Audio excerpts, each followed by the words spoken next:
It's Friday. Let's talk a little Moach. We're going to do a Michael Malone episode. How do you contribute to the Nuggets championship? What does this year look like for him? And here's a question. Is Michael Malone a top 5 coach in the NBA? We'll answer that question and more on Locked On Nuggets. You are Locked On Nuggets, your daily Denver Nuggets podcast. Part of the Locked On Podcast Network, your team every day. Welcome to Locked On Nuggets, your daily Denver Nuggets podcast, part of the Locked On Network, your team every day. Thanks for joining us and making us your first listen. We appreciate you guys being an everydayer and checking us in on us every single day during the NBA season when we have 5 shows a week. We appreciate you guys joining us on whatever platform that you've chosen, whether you're on Apple Podcasts. Make sure to leave us those 5-star reviews. YouTube, click that subscribe button. You can also join the show if you turn on notifications and join folks like Josh and Ted hanging out with us in the chat segment. Always a fun time when we record these shows live. Today's show is brought to you by FanDuel. FanDuel Sportsbook, official sportsbook of Locked On. Make every moment more. Right now, new customers can bet $5 and get $200 in bonus bets guaranteed. Visit FanDuel.com/LockedOn to get started. My name is Matt Moore. I'm the senior NBA writer for the Action Network, joined by Adam Mares. He's director of content for DNVR. He's back from Philadelphia and very graciously decided to join me today instead of taking some time off after he got back from a work trip. I appreciate Adam joining me for you. So you get both of us twice in a week. How amazing is that? Adam, how you doing? How was your week? I appreciate you helping me by doing another show this week with me. So mutually appreciated. On today's show, we're going to talk about Michael Malone. I decided that I was like, you know what? I'm always like kind of interested in talking about Malone. And so we'll talk about what he contributed to the championship. We'll talk about what does the season look like for him. I have a number of concerns. And then in the final segment, we're going to get into a good old fashioned ranking. We're going to talk about top 5. Is Michael Malone a top 5 coach? Where does he rank amongst current NBA head coaches? The way you teased it, by the way, made me feel like my take in that segment's going to be really hot. So I'm excited for that one. Yeah, it should be a good time. Let's talk about last season. So it's always really interesting in that Malone, there was a whole Reddit meme that was created in the first month and a half of the season of Fire Malone. And they made jokes about how often it was kind of said over on Reddit. I really enjoy Nuggets Reddit, by the way. And we had questions about it. I set the bar high last season. I said they got to make the finals. I was like, they got to make the finals or firing him is justifiable given where the franchise is at. Felt a little hot to me. The finals felt a little hot, but maybe it wasn't. And so they obviously got there, won the title, and it changes a lot of things. When you look back on last season, what is the thing about Malone's approach? Is there anything about Malone's approach that you can kind of point to and go, this is what he did really well? Like this is the biggest way that he contributed to the Nuggets winning a championship. So I approach this almost differently. The way you asked that makes the championship seem like it was a different thing from the process of getting to the championship. I don't think it was. Interesting. Malone to me is the same coach that he was when he first started this process. And so to me, I made a list of qualities or things that he brings to the table as a coach that I think brought the team to this point. For the first one, what do we always hear with Jokic about his how he approaches what he learned early on? Consistency. His workouts are the same. He does them at the same time. He just shows up at the same time. It's so important to have a consistent routine. I think Michael Malone, I wonder who set that culture, because Jokic talks about learning that when he got to the NBA, and that I think he set the culture, but who set it for him? And I kind of think it was Michael Malone. I think he's very consistent. He's always prepared, probably over-prepared. And I just think that sort of consistency and structure is a huge part of what he brought to this team. And if you look at the Nuggets, they seem very structured and they seem to have a lot of consistency, at least in their approach. I think for Malone as always kind of being discussed, and rightfully so, as there's like different ways to phrase this, right? You could say Michael Malone, he's really emotional. He's passionate. Some would say the word hothead. Some would say extremely volatile. I thought he did a good job of corralling enough of that where he wanted them to have an edge, but he never really went so far as to go off the rails. I actually look back at March and think that that's like a really indicative time where he kept kind of being like, guys, we have to play deep. The season's not done. You got to defend for me a little bit. Right. And but they didn't. They didn't. You could say like they didn't listen to him. But so what does that mean?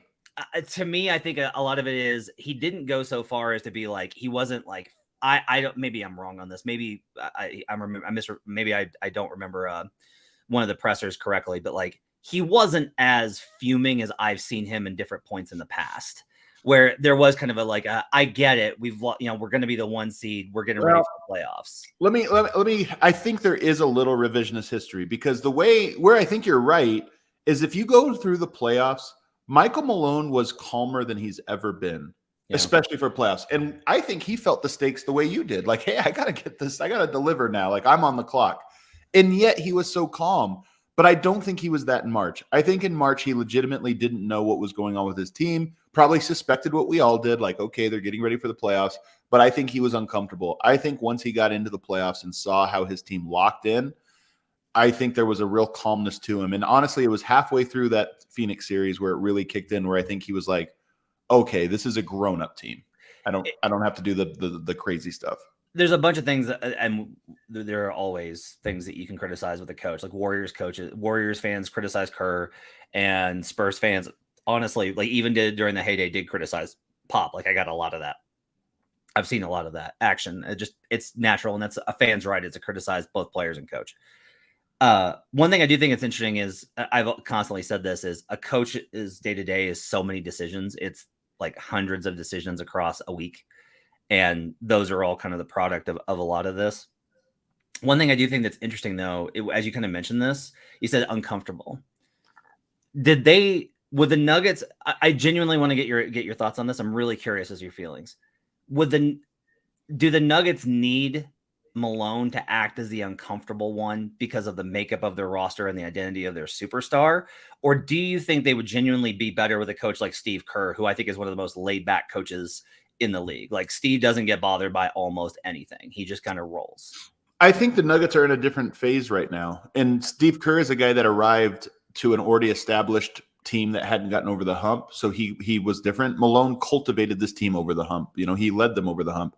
So I think that the team needed this from Michael Malone in previous years, and they probably need it less from him at this very moment, especially after winning a title. Like now you know what it takes. You know what's there. We'll get to it in the second segment because I actually think it's an interesting one. But I think if we go backwards, Michael Malone's intensity was needed and is probably less needed. And it's encouraging that he wasn't intense in this playoff run. I would agree with that. I think probably there's a little bit of chicken and the egg here where it's like, Malone, like he never really got overly stressed. It's like, yeah, because they went 16-4. It's easy when you're like they were never down in the series. But even when it was 2-2 Phoenix, the only time you can really think about when things got nervous was 2-2 Phoenix. Yeah. And I just think he was very like, all right, we know what we got to do. Yeah, and I feel like he's had not perfect sense of that throughout the years. I feel like he's had a good sense of it and gotten better. Like early in his career, he would push and then things would go badly and he'd push harder and they would get worse. And he'd be like, if I just keep pushing harder, and then he kind of learned 18, 19, I think is when it kind of started, was when he learned like, I got to back off sometimes. And then they start to lag and then he pushes forward and then, and some of this also is there's such a veteran group. Like this is one of I think the interesting questions going into the next season, which we'll talk about on the other side, is the question of what does this team need? What does a veteran team like this need? Does this team need something different from Malone than what he's brought to the table in the past, especially after winning a championship? I think that question is really interesting going forward. We'll talk let me just say one thing real quick though. Jokic is extremely disciplined now as a superstar. I mean, his routine and all those things. I do think that there is an alternate universe where he's not that. And I'm not trying to take credit away from Jokic. Like Jokic made decisions early on in his career that led him to this. But I do think that Malone and Jokic were a perfect match early on in that way. And Jokic evolved into this very disciplined, very like methodical player that developed into the two-time MVP. And I do give Malone at least a little bit of credit because that is obviously his MO. He's extremely regimented and perhaps Jokic took something from him in that process. That's a really interesting point. On the other side, we'll talk about what does this year look like for Michael Malone? What do the Nuggets need from him to try and repeat as NBA champions? But first, I need to tell you about FanDuel Sportsbook. Get ready for the NFL season with incredible offers from FanDuel, America's #1 sportsbook. Right now, new customers can bet $5 and get $200 in bonus bets guaranteed. Plus, all customers who bet $5 will get $100 off NFL Sunday Ticket from YouTube and YouTube TV. Gosh, I wish I waited on this before I got Sunday Ticket. It's a great offer, though. I'm really excited. I got my 3 TVs set up. Going to be watching 3 games at once during the NFL season. It's going to be amazing. I'm so excited to finally have access to NFL Sunday Ticket. So excited to bet all the games. I've already got a bunch of bets in on the Action Network app. I'm going to be adding more this week. I'm so excited for the return of the NFL. One on Florida-Utah under last night. Off to a good start with football. It's all downhill from here. Now's the best time to join FanDuel. The app is easy to use, and you can bet on everything from spreads to player props and more. Visit FanDuel.com/lockedon and kick off the NFL season with an offer you won't want to miss. FanDuel, official partner of the NFL. We'll be right back on Locked On Nuggets. Back here on Locked On Nuggets. Thanks for joining us and making us part of your day. Appreciate you guys being with us. Glad to have you guys with us on a Friday. Hope you guys have a great weekend. Talk about Michael Malone and the question of this year and what they're going to need. I have been at the since the championship presser. That was like the start of it. And especially since the parade, I have very much been on I am very much Han Solo. I've got a bad feeling about this with regards to Malone going into next year. But I want to kind of give you the floor to talk about what you think the Nuggets need from Malone next year and how he's going to approach trying to put together a title defense. I do love, though, Matt, that you always have a thing that's like, this is the thing that's going to be the worst. And you're not wrong. I do think it's interesting, but here's where we differ. Malone has a very unique team in that it is half veteran and half not. And I think he is going to be more relaxed than ever with his veteran team. That's his starting lineup. And I was thinking about this. This might be the transition year or the fully transitioned year for Michael Porter, where he's now a veteran. And Michael Malone probably now, just by virtue of who's behind him and everything else, he might just be like, yeah, I'm not yelling at Mike this year. Mike is a veteran. He knows what he's doing. He's in the Nikola Jamal category now. And I wonder how for Mike that you can sense that in a coach where he's like, oh, I'm in the trust club now, like not waiting entry. And so I think it could be a big deal for Mike just mentally of like, okay, I've graduated on. So I think Malone will be very relaxed with that group. But I think he'll be very the opposite of that with the other group. And that's why this year is so interesting. Christian, Zeke, Peyton, and anyone else that is going to play minutes, of which could be even Reggie Jackson is a veteran, but he's kind of like in that group just because of being new to the team or this or that. With those guys, I think Malone might be a little manic, might be a little up and down, but I just think it's not going to be evenly distributed. Yeah, I don't think that he'll be like barking at KCP on the sidelines, right? I think for me, there's a couple of things that kind of go into this. You're right in that. So he coached one of the LeBron Cavs teams. He coached with a Warriors team that was young, but was at least a playoff squad. And then, was coaching New Orleans. He's been around the league long enough to kind of understand. And there is like a level of comfort there where, and it is kind of interesting he's pushed and pushed and pushed and pushed and pushed, trying to mold this team into a championship team. And that happened, whether it was his molding or not, that happened. They're a championship squad. So there may be a level of him that's like, no, that provides a level of comfort for him that he's able to not be as stressed out about what's going on, right? About what's happening. The young guys, I think, absolutely. And there are going to be inconsistencies in the minutes. Like we've seen that be part of the Malone program. We saw it with Jamal. We saw it with MPJ. We've seen it with Christian. People are like, why isn't he playing? And I will definitely say this, like Christian was a lot more like, I don't know what's going on there. But with most of these guys, there's definitely like a long-term program that he's always in on of, we're going to do this with you. And this is going to teach you how to be an NBA player. We're going to teach you the right lessons. I do want to say this. I do think there's I think there's a lot of value in that. When I look at other teams around the league, in particular, when I look at Houston and I look at Charlotte, that these teams just have like, these guys just have carte blanche where it's like, make as many mistakes as you want, go free. There's a Community episode I really like that's like a send up of Dead Poet Society where the guy's like, throw your books in the air. Like, that's how it feels to me sometimes with these teams when it's like, no, you need to learn how to be an NBA player. You need to have some structure. Like, shot selection needs to have consequences. And so some of that I actually think has a lot of value. I think one of the things that I'm concerned with is with Malone, which I kind of talked about, like maybe he'll settle back a little bit. I worry about the opposite, which is like he's got one and he's so hungry. Like we're not done yet, and we're going. And you don't want him to be like, the job's done. Whew, that was hard. Okay, now I can retire. You want him to want more championships. But I do worry about the overall cumulative effect, because no matter what, some of that intensity will always bleed over into the starters, and you don't want to. You think that's a curious thing? I mean, I do think you're right that it will inevitably, like time to time, Malone will run too hot. Yeah. But I just think that, I mean, look, does he trust Jokic? Like, does he just trust that Jokic is like, he has to be on him because he still has to keep him accountable? But with his life, with his children's lives, he trusts Nikola Jokic. Does he trust Jamal? Yes. Does he trust Aaron Gordon? Yes. Does he trust KCP? Yes. And I just think that Mike is now in the club. Like, Mike is the one guy that still maybe has a little bit more to prove in that category. But I just think that he moves from in the middle, like, he's in the process. I just think he's like, no, I can trust Mike. He's been through these battles. He's done these things. And it's just, he can take it a little bit easier on him. So for me, I think Malone is going to be a little manic, as you do this year. I just don't think it's going to be everywhere. I just think it's going to be focused on very isolated. Zeke Naji, Peyton Watson, Christian Brown, maybe a Hunter Tyson or a Jalen Pickett or a Julian Strawther if they play. I just think that's where the energy is going to be focused. Rain of Kondak says Matt has a bad feeling about everyone on the Nuggets. That's fair.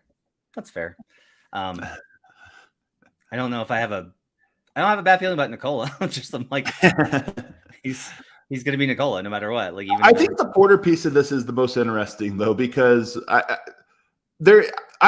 played for a lot of coaches, and I know when my coach doesn't trust me. It's the worst feeling on earth, and unfortunately, I've had to experience that at all levels. But when you graduate from that to like, oh, now the coach trusts me, it's like a very freeing, like, a weight off your shoulders. And and I think Michael Porter is self-driven. So I don't think this is a thing where it's like, oh, finally, nobody's watching me. I can kick my feet up and not do the things that got me here. I don't think that's Porter. I think he wants to be great, but there's a confidence to, last year you play poorly in the game, fourth quarter, Bruce is going to close for you, right? Or, we need defense, Bruce close. I just think this is the year where it's like, no, Mike is the guy. Mike's like Nikola and Jamal now, where it's, that's our starting lineup. That's how we close. That's interesting. I don't know if I'm there yet. I think that's interesting. I'm not against it. I just don't know if I'm there yet. I also think it's kind of, I go kind of the other way, where in the event that that's not the case, if I'm MPJ, that would be kind of the end of my patience. I agree. Like if he hasn't, if it's like, I wasn't shooting well in the finals, and I still went out there and rebounded and made plays and attacked the basket. I sacrificed absolutely everything. I ran to the corners like you told me to. I've done the work, and if he doesn't get rewarded for that with a level of trust that his contract is befitting, especially, like, this is the thing with the NBA. This is why it's so different than a lot of basketball. I talked the other day about the spectrum of what basketball is. This is one of the ways in which the NBA is very different, is that your contract should dictate a certain level of commitment from the team. Your relationship is with the team. Right. You have a relationship with your coaches, you have a relationship with your teammates, but your professional relationship is with the team, the organization that pays you. Right. And so from that perspective, I do kind of think that there's like an interesting question. I think that's one of the things here is there are ways in which missteps for Malone could be harmful. And that was the same case last year. If he hadn't managed everything, if he hadn't gone Aaron Gordon small, if he'd shown it too much, like, there's all these ways in which Malone aced it, and he deserves absolutely the confidence in those decisions. But I think that it's worth at least keeping an eye out. Like I, as an analyst, have like an eye out for these different things of trying to see. There's like a checklist, and I'm like, I want to see what these look like with him going this season, because a title defense in a lot of ways is, I don't know. I want to ask you, the three-peat's obviously the hardest. Everyone agrees on that.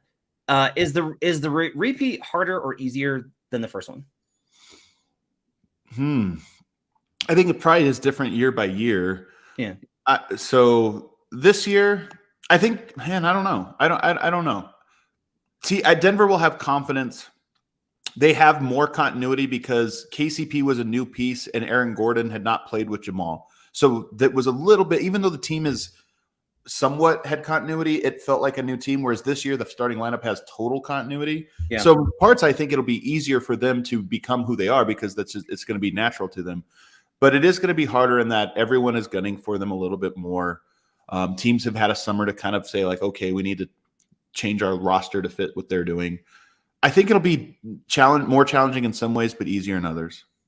Well, the top 8 guys coming back, I am kind of curious if we get another, like Jokic almost every year is like, well, we have a bunch of new guys. I feel like I've heard that from him every single November. And so I'm interested to see if we hear that from him this year. But this is why, again, there's 2 teams, right? Because there are new guys. You're right. They're just at the end of the roster. And I just wonder if like even training camp this year is easier on the veterans because it's like, yeah, I don't need to spend energy on you. I have to spend all my energy over here with them. And so the veterans. What are the odds that Nikola shows up for training camp and is like, where's Jeff? I feel like that's like a 50-50 proposition. Honestly, this is what I think for training camp this year. Jokic shows up on media day again. That's when he arrives in the U.S. Yep. He participates in, all of practices, but, maybe not all of scrimmages and this or that. Probably plays even less in the preseason than he did last year. And it's just a very light lift for him until you get to the season. Yeah. On the other side, well, we've talked about the ups and downs of Michael Malone. Let's try and settle the question of where does he rank amongst today's NBA coaches? Is Michael Malone a top 5 coach in the NBA? We'll get to that on the other side on Locked On Nuggets. Back here on Locked On Nuggets, final segment for you on a Friday. Appreciate you guys being with us. Matt Moore and Adam Mares. Again, thanks to Adam for helping me out with this episode today. Appreciate him being with me today. Always love talking to Adam on World's Finest. We'll be back on Monday night. We're going to skip Sunday night because of the holiday. And we'll be back on Monday night with an episode, and we're going to talk about Nuggets culture then. So tune in for that on Monday night. Labor Day, by the way, one of my favorite holidays. I know that's a weird one. Tell me why. Timing of the year. It signals the beginning of fall, not officially, but like the unofficial, like we're in the fall. This football starting, leaves are changing, temperatures starting to get a little more bearable. It's just, it's optimistic. Nice. I like that. That's very nice. I went to one of my favorite things in the fall is like listening to football podcasts on my way to like pick up like takeout food from Fort Collins. It's just one of my things. It's like the fall light coming in. And like yesterday I was doing that. It was still like 98 degrees here in FOCO, but only for like another week or so. That's and true. We're going to start cooling off. That's true. Weather talk from the old men here on Locked On Nuggets. I saw this from Chris Bianchi, who, by the way, I love. Great follow on Twitter. He's great. He had earliest snow ever in Colorado or in Denver, September 3rd. Wow. And I kept thinking, like, can you imagine it snowing this weekend? I would kick and scream. I would throw things. It would be so bad. All right. So let's talk a little bit about where Malone ranks amongst NBA head coaches currently. Right. And this is an interesting one because even after winning the championship, I don't personally feel like he's become a meme and he's become definitely, it's really funny watching Lakers fans. It's so funny. Like Lakers fans are like this and they try and act like they're not bothered. And it's like, guys, he's so far under your skin. Like, it's very obvious how much this annoys you.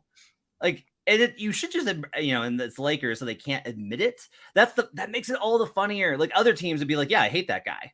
Yeah. But nope, can't admit it. Just have to act like it doesn't bother you. It's so funny.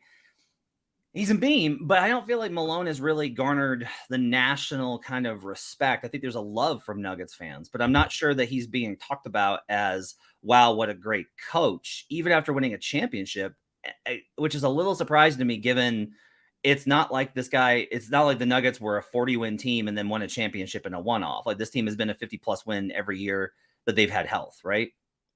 Yeah, I'm thinking because as much as I agree with you, there was just I don't know if it was the GM survey or what it was, but it wasn't too long ago where he came in like 4th or 5th for votes on Coach of the Year for this upcoming year. So I agree with you that to this point he hasn't garnered that, but I do wonder if that is changing. I'm trying to find if I could see what it was, if it was GMs, if it was writers. I'm trying to see if I could find the list. So the coaches that I would definitely have above him, Greg Popovich, and there will be some discussion of like, didn't Pop fall off after Tim? And it's like, well, one, they were still playoff teams after Tim. Two, I think when you look at the overall process, like Pop's, like there's a reason that he's garnered as much respect as he has in the championships. I'm going to say this for creative people. For most people, there is a shelf life to just your creativity or your impact. And I know people believe this because I always see people talking about senators and congressmen. There should be an age limit. At some point, you kind of fall out of touch with this or that. Why would the same not apply to basketball coaches? And with Greg Popovich, he is unquestionably one of the all-time greats. But I will say I do fall in the category where I go, I don't know, what has he done over the last 5 years or so? And is he still the same caliber of coach he was in 2014 and before? And I just think the answer is probably not. And I don't think that's crazy. Jackson's creativity shelf life was probably the longest of anybody's. I don't know how much he ran out though. Like the game started under his feet, and he was the Knicks tenure was horrific. Yeah. It was nightmarish. So would you put Malone above Pop right now? I think these rankings are here's my first take. I think that coaching impact is a lot smaller than what people project. I think there are a few coaches that revolutionize the game with an idea. I think there are very few who revolutionize the game with ideas, meaning they just have an endless supply. Yeah. Oftentimes it's like, oh, this coach was ahead of the curve, and then 5 years later, everybody kind of adopted that or what have you.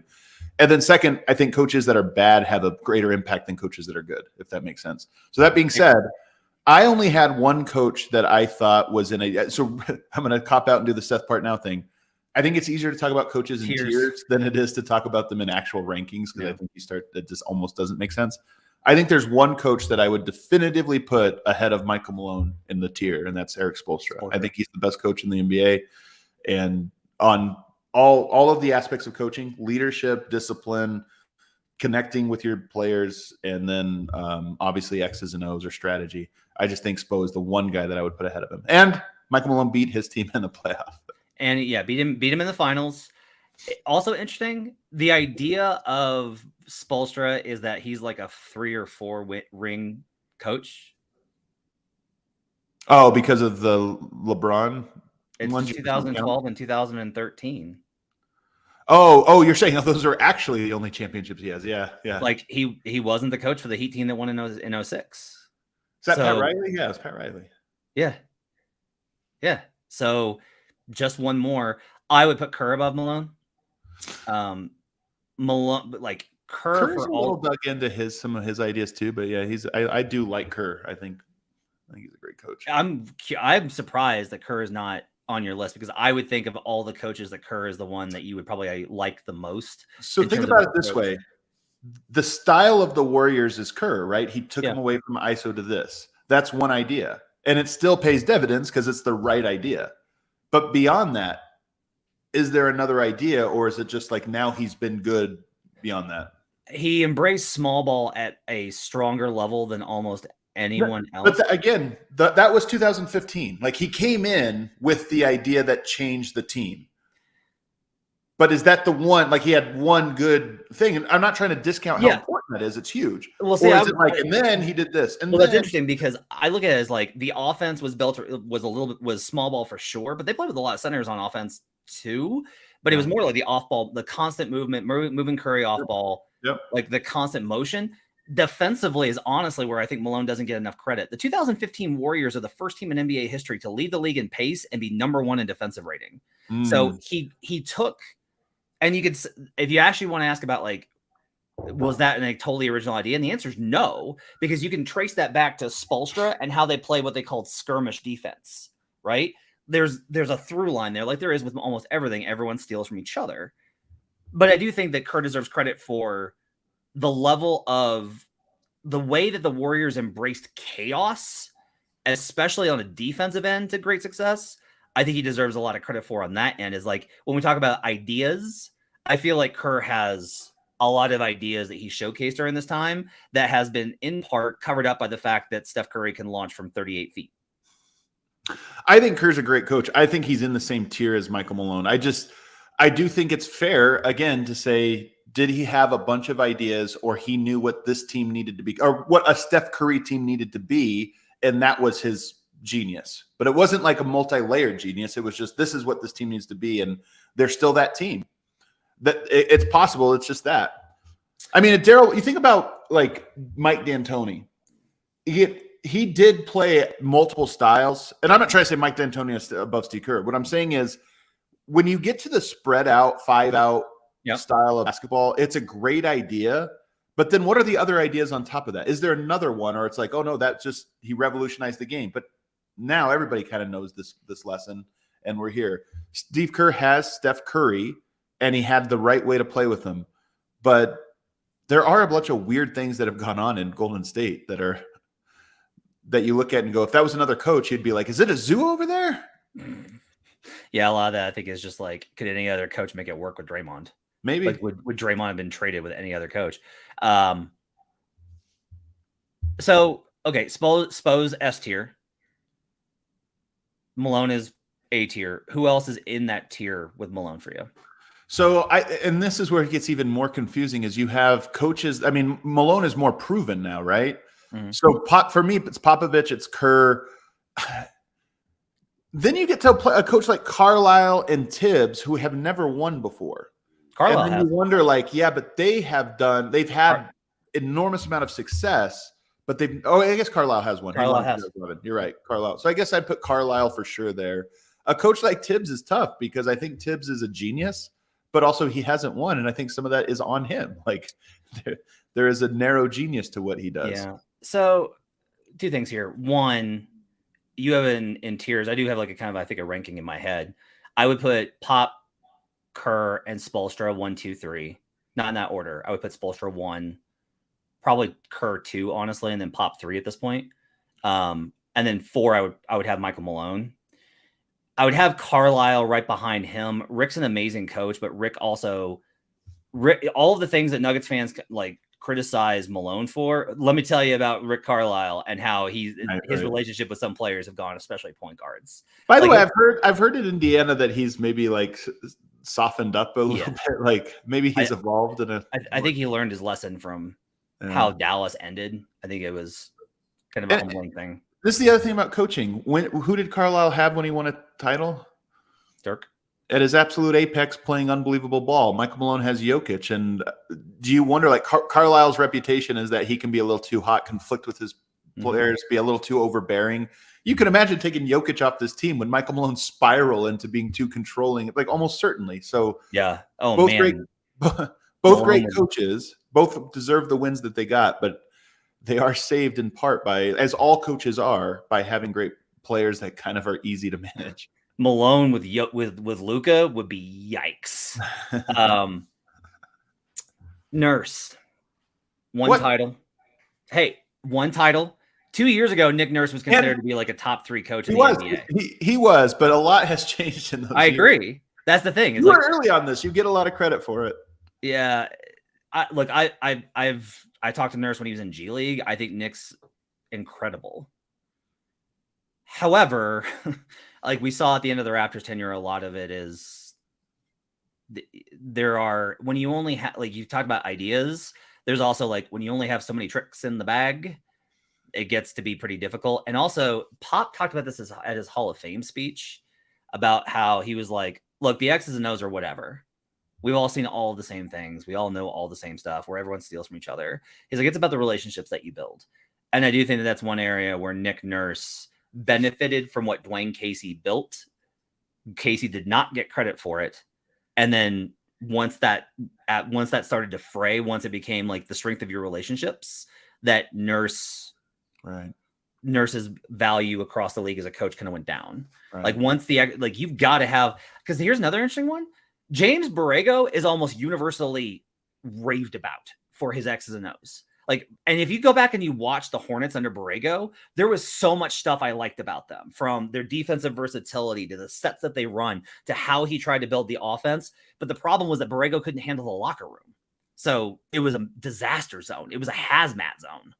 And all of that stuff is what's really important. Is there's so much stuff that goes on behind the scenes that we just do not know about to be able to identify it, where it's like, if you ask me about James Borrego, most people look, well, he was terrible. Why? Well, look at all the games they lost. And I'm like, it wasn't because of the in-game coaching. Borrego wasn't bad at in-game decision-making. He wasn't rolling out the wrong lineups. Versus, I'll tell you, with Tibbs, I think it's the opposite. Like, Tibbs is amazing at building a regular season scheme that will take advantage of everything, and he pays so much attention. His team has better prepared scouting reports and attention to detail game by game in the regular season, when most players are just like, I don't even know who we're playing. But Tibbs focuses on those things. But it creates, too, by the way. They don't have any higher gear. The betting side has really informed me on Tibbs, which you could say that you could. It's okay if you're skeptical on that. Tibbs has one of the worst records in the NBA in the playoffs as a dog. That means that if he does not have an advantage, he cannot figure out ways to get wins. Versus Malone, I feel like we've seen has had the opportunity when he's been an underdog to succeed. Though, Tibbs is coached in Chicago and in New York. Those teams are just not dogs as often as a team like Denver. And I think this is honestly part of it. Like, Denver's been dogs to some teams that you're like, seriously, what are we doing here? Yeah. But nonetheless, this is where so are you lower on Tibbs then? Are you like, I'm way lower on Tibbs. I mean, I think it's fine. I think it's fair. Here's the more interesting thing for me, though, moving on from these guys, is after that, and then you have Quinn Snyder, to me, is probably in the Tibbs tier, where maybe it's like right below the Michael Malone tier that we just went through. But Quinn Snyder's a really good coach. I think he's a really smart coach, good X's and O's. He's also a guy that might have a shelf life. And look, if you told me Quinn Snyder had a Jokic, would he have won a title? Yeah. Like, I just think this is the thing, man. Like, sometimes you have one, and sometimes you have Rudy Gobert. And like, I'd have Quinn probably just below Carlisle at like 6th. He's a good coach, and if he ever gets a Jokic one day, or somebody like that, I do think he can make some of it. You're gonna scoff so much at this one. Oh, here comes the Steve Clifford love. No, close. The other former Orlando coach, Frank Vogel's really good. Oh, I'm not gonna scoff at that. But these guys are, to me, again, in this tier for me. They're the same kind of coach, like Clifford, Vogel. Yeah. They're like they're in the Carlisle mold that hasn't won yet, so you kind of discount them, but they're flawed. But here's the thing about Vogel, right? Because there's coaches for rebuilding, there's coaches for developing, there's coaches for contending, and there's coaches for championship. And one of the most impressive things to me is that Malone has been all of them. Like, and again, I do think that the win total stuff matters, where it's like, no. Like, the consensus expectation was for you to win this many games, and he's gone over every year. Some of this, though, is, again, Denver. Denver always had the worst line. We laughed at them when they would come out. We're like, seriously, 47 wins? Yeah, it's true. MVP. That's accurate. But so then I think it gets interesting, because then you get into what I would call the new wave of coaches who honestly might be some of the best coaches in the NBA. They're just so young and unproven, and that includes Dagnott, and that includes Will Hardy for me, who I think projects to be a phenomenal coach. Yes, but it's kind of too early, and they haven't had a good team, so it's hard to project on them. But they do feel like the new wave that probably has some ideas behind them, and maybe is the type they might have the leadership to be able to be a good, like, I don't know if they're like super personable people, but good enough to be like, no, they can lead this team without getting annoying. Brad Stevens got out at the right time. Brad Stevens got out at the right time for him. I honestly think Brad Stevens got handed the wrong players. Yeah. You think so? I think Jaylen Brown is like inevitably going to be I think Stevens was probably like, I can't do this. This guy is not for me. Yeah. So where do I go from here? Before we do you like that tier that I just talked about? I do. That's a really astute analysis. And they could be like number 2 and 3. Honestly, it's just too early to say, and we don't know. Torres does ask, where would you rate Doc if he was still in the league? And here, my thing, I think Doc is top 10, definitely not top 6. That's what I would say. Is Doc has a track record because when we talk about the relationships part of this, Doc is exceptional. The X's and O's party's not. Doc runs way too much into, well, this is who we are and this is what got us here. And most coaches want to start there, but there has to be a point where you're like, okay, it's time for the big adjustment. And it never came with Doc. Like he never made that change. Not even with the 08 team. Like it never came. And that caps him. But I will say that there's the idea that he's I feel this way about Budenholzer, where it's like there's this idea he's terrible. I'm like, guys, don't confuse like winning 50 games in the NBA with a top 5 player is not difficult, but there's a lot of stuff that can go wrong, and there's a lot of coaches who would fail at it. Right. And those guys accomplishing it consistently, I think matters a lot. One other guy I should put in this young coaches category is Taylor Jenkins. He's also there for me. There's another, like those 3 guys to me represent they're proven enough to know that they're innovators and they're creative and they see the game in an abstract way, but they're not proven enough to say, but what happens when their team is supposed to win? We just don't know that yet. A lot of pressure on Jenkins this year. It's going to be interesting. I'm still really high on him. I'm surprised at the pressure, but he's definitely under. He's a good enough coach. And here's the other thing about Malone. He's stamped now as a championship coach, which is so huge for a coach. If he were to get fired from Denver, there's another job for him, like guaranteed. Yep. And that's different. Whereas if they didn't win last year and he got fired, I still think there would have probably been a job out there for him, but it would have been a lot more of a not every job. There would have been just a few, and maybe they take a flyer and you got a 1-year window to prove it or whatever. Yeah. Now I just think he's stamped. All right, let's go wrap it up for Locked On Nuggets for a Friday. Thanks for joining us. We'll be back on Monday night with an episode on Nuggets culture. Make sure to tune in then. Make sure to turn on notifications on YouTube if you want to join the live show. If you're on Apple Podcasts, take a second and give us those 5-star reviews. Helps us out so much. You can follow the show on Twitter at Locked On Nuggets. We'll be back for you on the next show on Monday. Have a great Labor Day weekend, everybody. Enjoy it. We'll see you guys again next time on Locked On.